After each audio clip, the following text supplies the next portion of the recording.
English translation 323rd. Contact Thursday, 4th April 2002. Wait, true. 22 hours. Here I am, my friend. Greetings. Greetings and welcome too. When I went to bed at 3:15 hours this morning, I was still thinking about you, and that you would probably come early today. At the moment, these early hours are the best time for me to visit you. There is nothing wrong with that. Besides, I am used to being visited from your side at all possible and impossible times. I got used to that at the beginning of our contacts, and therefore I do not mind it. Besides, it is always a great pleasure for me to greet one of you, no matter at what time it may be. So I do not have any problems when I have to get up early, even if I have only slept for a few minutes, as has often happened. This is known to all of us. We are also grateful to you for this because we do not have to adjust to certain times, which would be very often difficult for us. But there are several reasons why I come today. Firstly, I want to inform you about what Quetzal has achieved regarding your request for meditation. And secondly, there are some other things I want to discuss with you, and I also want to talk about the matter that shocks me, which concerns Edith's incomprehensible actions and behavior and her future. If you feel the need, talk about it. But I would appreciate it if these issues did not have to be officially included in the conversation report. If that is your wish, which I can understand, then so be it. So now listen to what I have to report regarding your question to Quetzal in connection with meditation. He has made a great effort and has found a possibility to arrange everything according to your suggestion. However, it took a lot of effort and a long time on his part to work out an appropriate solution, which is also the reason why it took longer than just the end of March before I can report to you. The thing is, then, that he can arrange everything according to your wish, so that the individual members of the group, at least those who wish to do so, can go to meditate alone, provided that certain rules and precautions are observed. On the one hand, this concerns the exact timing of entering and leaving the meditation room. This must be regulated with a timer, which is to be handled by the meditators themselves. The total length of the meditation time remains the same, but the time of deviation for entering and leaving the meditation room increases from 3 minutes to 7 minutes. The timer must be such that it can be set to the nearest minute and automatically sound an alarm at the appropriate time when the meditation is finished. Just a moment, please. That should not be a problem because you can use the so-called timers, which we simply call egg timers. I guess that is what you call these timers. Yes, these are very suitable for that. So there remains the problem of depilation hygiene, which cannot be ignored. In this regard, you must find a solution yourselves so that impurities do not appear. As bad as it may sound, there is, as we have found out, that the depilation hygiene in the sexual area is a problem for some members of the group, and they find it difficult to fit in. However, this hygiene regulation is a well-considered and necessary measure, which is partly necessary for personal cleansing and for keeping the body clean, and equally for keeping the meditation center clean. Therefore, a certain amount of monitoring is needed to ensure this hygiene measure, but the process of monitoring should be carried such that no forms of shame or humiliation, etc., can occur.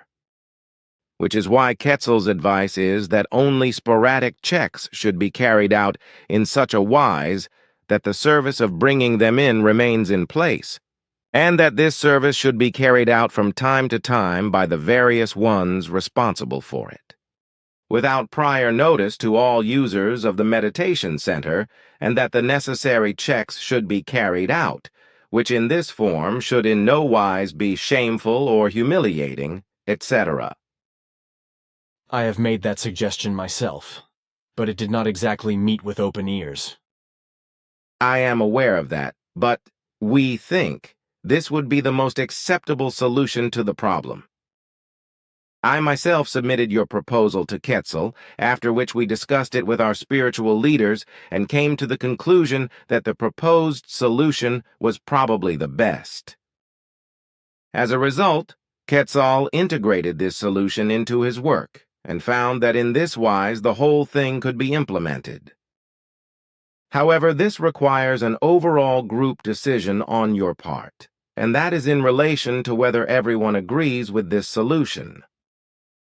This should be clarified at the next meeting, after which Quetzal will come here within the next 7 days and rearrange everything in the meditation center.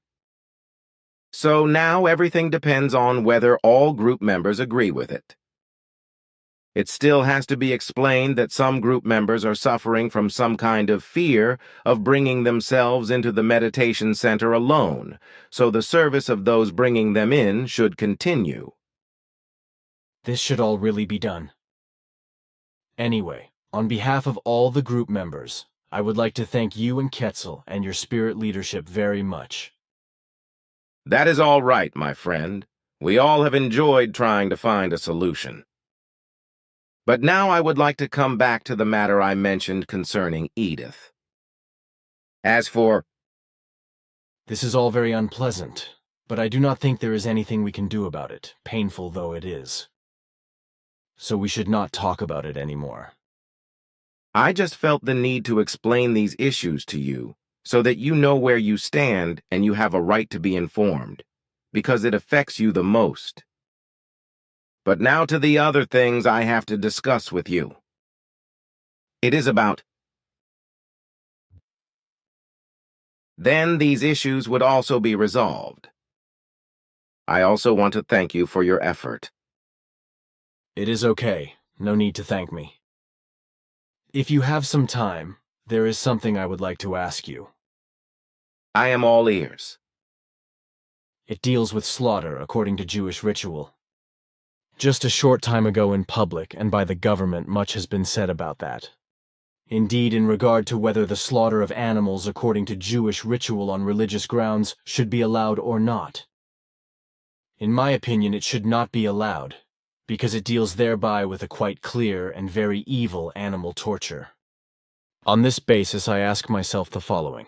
Why, in ancient times, would it be ordered by an ishwish that the animals which serve as nourishment for the humans would not be humanely killed, rather should be cruelly and brutally slaughtered according to Jewish ritual?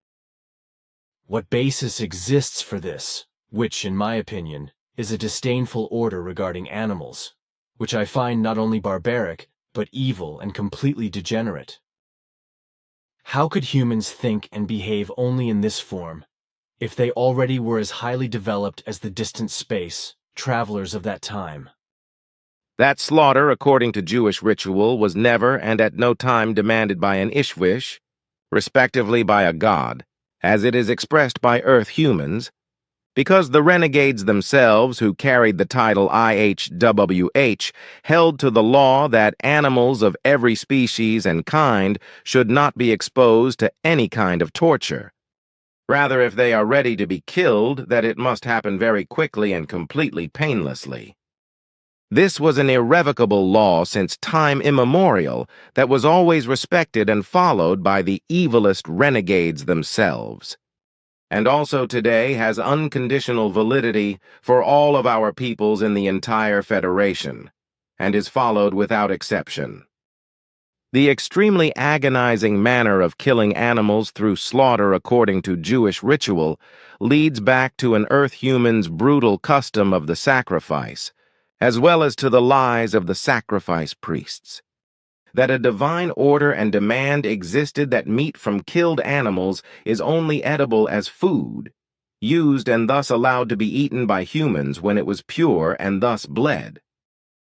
But that can only be the case if, as with the brutal sacrifice of the animal, the blood runs completely out of the body, which can only happen through slaughter according to Jewish ritual, and therefore, through that, it can happen that the animal has the neck, and thereby also the artery cut through. A method unworthy of humans, that is extremely painful for the animals, which also the depraved sacrifice priests knew, as they joyously gloated in their sadistic torture when they murdered humans and animals in this manner and wise on the sacrificial blocks, and rejoiced in their insane belief and fanaticism in the monstrous torture of their sacrifices, who would often writhe for many long minutes in their pain. But it would be asserted, as it was from time immemorial, by today's slaughterers according to Jewish ritual, that the animals, through the slaughter according to Jewish ritual, would feel no pain. That is a conscious monstrous lie since time immemorial from the advocates of slaughter according to Jewish ritual, or an untruth in non-recognition of the actual truth. And how is it thereby that no pork is permitted to be eaten by the Jews and the Moslems? That this is supposedly unclean, and therefore, in the measure of the Jewish concept, should be unkosher, respectively not kosher. That is also a pure earth-human sham, because actually, in this regard, such a nonsensical order was also never demanded by an IHWH, respectively a god. Again, in this regard, it was also autocratic and mendacious priest fanatics who had fallen to false beliefs, as well as bringers of religion, who invented this nonsense, and indeed because pigs, according to their nature, wallow in filth, whereby the originators of this false teaching assumed that pork is unclean, that through the external dirt, also the meat inside is dirty, and for that reason cannot be eaten by humans, and would not be permitted to be eaten. That is all there is to say about this. And with that, dear friend, that should be enough for today, for I have to attend to my other duties again. Farewell. Thank you for your words. Goodbye.